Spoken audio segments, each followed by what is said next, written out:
Welcome to Chillin' 101. We hope this video helps. You begin by confirming your phone supports split screen and that at least 2 apps are open.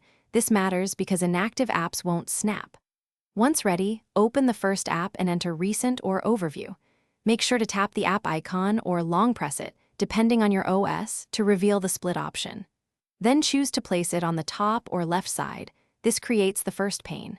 You're starting split screen now, so the second app can be selected next. Once the first pane is fixed, choose the second app from Recent or the app drawer so it fills the opposite side. Make sure to drag the divider to resize both panes, set it to 50% for equal work, or shift it toward one app to prioritize that screen. If you rotate your device, confirm both apps respond. Some will auto-rotate differently, so adjust orientation and the divider again. Note why.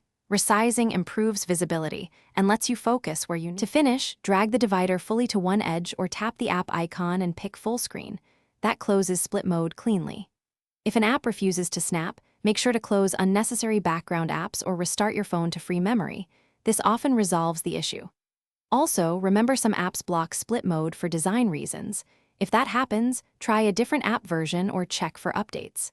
If problems persist, restart and retry. Most issues clear after a reboot. Thanks for watching. Consider subscribing if we helped you.